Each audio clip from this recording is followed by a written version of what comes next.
Hey guys, welcome back to another video. Today I wanted to share my update on the Phys Elementalist, and I haven't been able to play much, but I finally got my 2 stones, and as expected, the build has been incredibly strong on a League Star budget.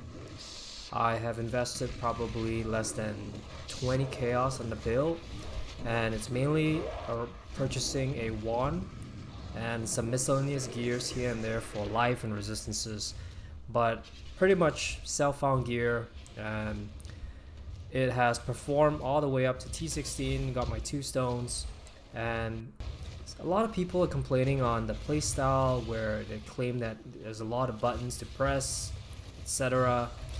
You don't want to be spamming your Exsanguinate ideally, and since you are using Unleash, the playstyle is basically casting Exsanguinate once, running through the packs while your Unleash charges up, and then casting it again. And that's basically it. You're not trying to be standing still spamming Exsanguinate. And then when there's a rare, you just use Reap.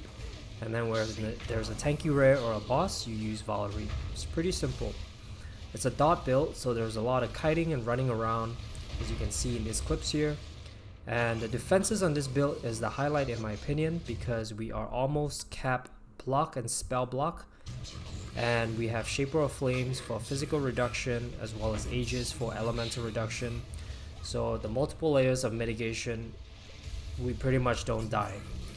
And again, the clips that you're seeing here, the gear is pretty scuffed gear, non-existent basically. But I'll go over my build in a second here just to show you what the gear looks like, the passive tree, and some tips and tricks on how to set this up. Alright, so the character is currently level 90, and again, I just got my 2 stones from killing Eater and Exarch. So the build has performed incredibly well, and a couple of things that I want to go over around the gear just to showcase. The wand is the only thing that I bought, and for this one here, honestly, I think I've spent like maybe 5 chaos on this one just for the physical spell skill gems and spell damage, and I crafted physical damage over time multiplier.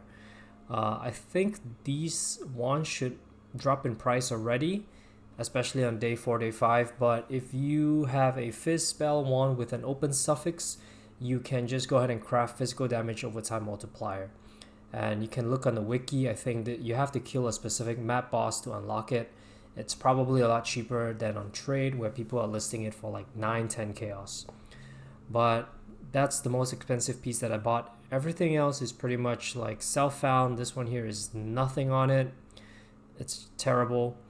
This shield I got from the Genesis tree. Basically, I prioritize block over maximum life because with all the block nodes on the tree that you're getting, I'm actually cap on my attack block and almost cap on my spell block. So in my opinion, getting block is a lot more important than life, so I would prioritize that. Plus it has some nice spell damage as well. Amulet, again, this is like from level 15 that I've been wearing till now. This ring is again from level 16 when I was using RF.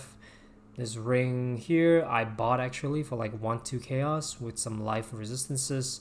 And I actually bought this armor piece. It's just a 5 link. They're really cheap this league with some life resistances. And then gloves, again, life resistances, and movement speed on your boots.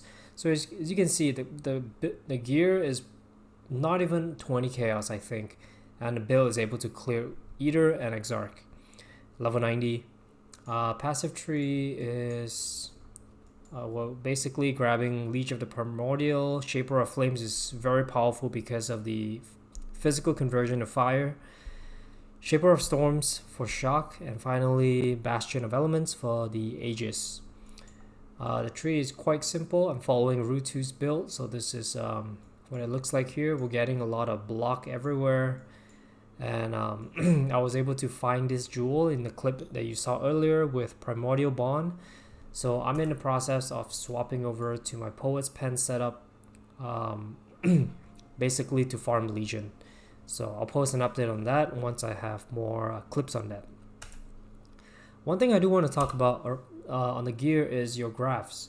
So this Return to Dust, I actually found this, and I found that it's very powerful because, as you can see, it deals 30 to 40,000 physical damage. Those dropping breach hands that you saw in the clip earlier, they only target rares and uniques. So whenever you're facing a tanky rare, you drop your Val Reap, these hands will basically drop on them and deals a lot of damage. So this is very powerful. The other one, I'm still trying to figure out what's good. I'm currently using Seize the Flesh, but honestly, this is when I'm using a Warcry, which I'm not even doing. So I'm probably going to switch this out. And I would actually, which brings me to my next topic, the Genesis tree. I would focus on getting some good graphs early on because I made the mistake of not upgrading my graphs, and I'm not able to store a lot of graph blood. So don't forget to upgrade them, because the more graph blood capacity you have, the more you're able to farm maps, store them up, and then come to the tree and then start like getting your stuff. So, ooh, perfect. Recording RNG. And yeah, for the graphs as well, you want to go ahead and get like some nice graphs here, like this one has some Phys damage reduction, so a lot of cool stuff that I have not even seen yet. So I'll be playing around with this. I think that's all I wanted to go over. Oh, Atlas tree. So for Atlas tree, this is what I basically beeline all the way to Unwavering Vision. So it went up here, grabbed all these Keurig nodes here, went up here and grabbed that, and then that gave me 20 points where I got my Shaping the Mountain and Shaping the Skies, because we're trying to have get Atlas completion. And then after that I went for June, but I felt like that was a mistake because it doesn't feel that impactful. If I were to do it again, I would actually go for Delirium right away, because again, this build is able to handle it. And I'm running Delirium on T16 maps. It's clearing it just fine on this gear. So super powerful. The reason I'm farming Delirium is because of this Paranoid Fixation. I'm trying to farm the Cluster Jewel for Primordial Bond on an 8 passive. These currently go for about like 70 chaos to 100 chaos. They're really expensive. So that's what I'm farming. The other alternative is you can go for the Keurig nodes here to just basically complete your Atlas even faster. Or you could farm Legion is a good alternative as well for this build. But yeah, that's it. I will post an update on my build once I've made the swap to Poet's Pen with Kinetic Blast. That should feel a lot better. And I think you should make the swap later on, just because it requires some levels, some gear. So this scuff setup will be able to carry you all the way to Eater Exarch, no problem. Hopefully you enjoyed this video. Let me know your thoughts in the comment section below. Bye guys.